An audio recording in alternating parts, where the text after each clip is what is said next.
Hey, good morning, y'all. I'm going to put on a hamburger stew this morning. And it's real easy. It only takes a few ingredients. First, I took a pound of ground beef and you brown that on your stovetop. And I've already done that. And then you're going to get you a crock pot. I like putting it in a slow cooker and then just letting it simmer all day long. I want y'all to look at my vintage crock pot. This crock pot, y'all, was a wedding gift for Gerald and I when we got married. And we have been married, this past June, we had been married 31 years. Yeah. I know, it's funny because I think about how long I've been married and how old I am, and I'm like, that doesn't seem possible. I still feel like I should be like in my 30s, but anyway, I'm not. So we've been married 31 years, and this crock pot, y'all, is still working. I do have a newer one, but it's a twice this size, and it's not really new. I think I want to say it's at least 15 years old. It's time. Yes, it's time for a new one. And so first we're going to start off. I'm going to get my ground turkey. I had browned it and I salt and peppered it.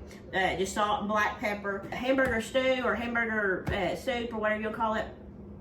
You can do, I've done ranch dressing packets and I've done taco seasonings. You can do all kinds of things. Garlic powder, salt and pepper is what we like, but there are a lot of options. So let me get my meat. And if you have leftover hamburger meat from tacos, if you have whatever, you can always save that and put that in your freezer. So let's say you make tacos one night, a cup or two of meat, and you don't know, it's not enough to, maybe have another meal. Throw it in a Ziploc bag or a bowl and put it in your freezer. And I do the same thing with, let's say we have peas one night, or green beans one night, or corn, and we have, maybe a half a cup or a cup left.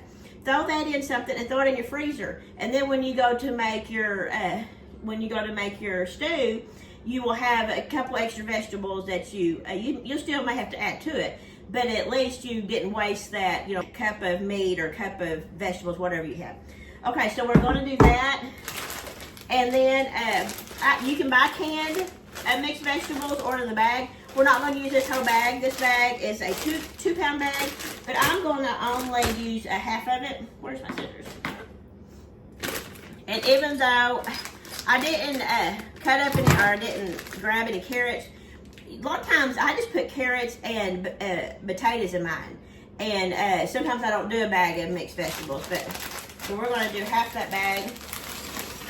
Because that should be enough. Because usually this little pot, I get it almost to the brim. And then it's bubbling over when it gets to bubbling. Okay, and then I'm going to go ahead and cut up an onion.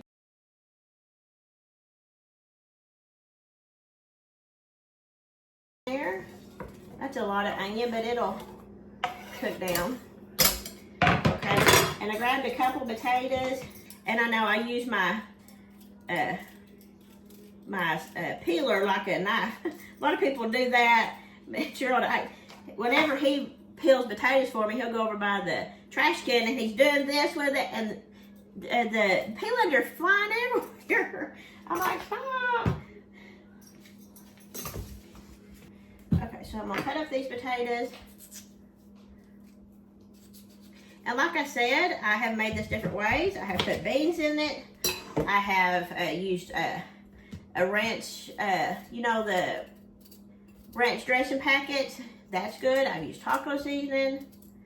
And I am basically, I'll show you. I'm just basically chunking these up, going down them once, really making them into long quarters and then chunking them up. Because it's going to simmer all day, so. And so I do it in half, then I do it. Because I've had people ask me, how do you, I post a picture of my fried potatoes and they're like, how'd you peel those potatoes? And I'll be like, to me it comes natural, but you'd be surprised how many people do not know how to cut up potatoes, but they're willing to learn, okay? Because they'll say, how do you do it? And I had posted a video of some fried potatoes, and the biggest slack that I got, I cook potatoes so many different ways. With summer sausage, with onions, without onions. Well, this one day I didn't do any onions. I didn't put any onions in it, and I just put the onion on the side. And I don't know how many people, you didn't put onions in those potatoes. I'm like, golly, They just don't know how many ways I cook again. See, my pot is already getting full. And I still, the only thing I have left to put is some tomatoes. Good thing. Usually it gets really full. Just put that up. Okay.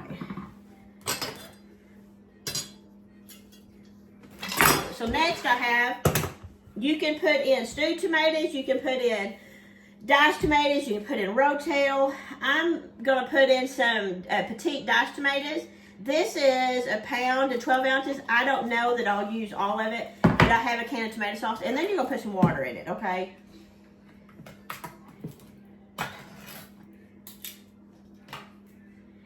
And you know, halfway through, you know, the day, you can stir it and add some more salt and pepper. It probably needs more salt. I don't salt stuff a lot. My kids will tell you that, you know, at the dinner table, they're like, where, you know, make sure the salt and pepper's sitting on the table. Well, you can always add to it, but you can't take away. That's what I always think.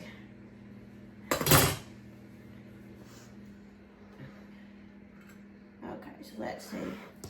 I'll give this a, I don't know if I'll be able to stir much. Okay. And we may, that's about half. And remember, what we don't use, throw it in the freezer for next time. But we may go ahead and just add that. Okay, so that was the large can of diced tomatoes. And then I'm going to, see, I told you, it's always, and when it gets to simmering, I'll have to lift the lid and stir a little bit because it gets full. I'm going to put a little water in this, and because, you know, there's still juice in here. See, I told you. But so you add some water, and I really can't tell you how much. I just, you know, you want some soup with it. And I still may add, because I got a little bit more room, still may add just a little bit. I pushed this cooker to its fullest, that's for sure. Can y'all see that? And that's a lot. That was 1 pound of ground meat, you know, 3 medium-sized potatoes, 1 onion, a pound of mixed vegetables, a can, small can, you know, that size can of tomato sauce, and then a large can of diced tomatoes. But y'all, there's no right or wrong reason. I mean, right or wrong way to do it. I mean, how can you mess up hamburger stew? Okay. And I might cook it just a little bit. I'm tempted to fill it, but anyway, we're gonna quit. And I'm gonna put the lid on it, and I'm gonna turn it on low, and then I will show y'all what it looks like after a while.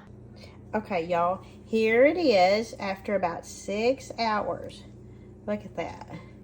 Look at that. Get our bowl a little bit closer. Look at that. Oh, doesn't that look good?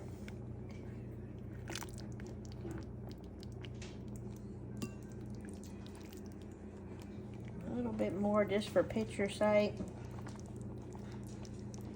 And then what I'm gonna do is I'm gonna get me a piece of buttered cornbread. Oh, now look at that.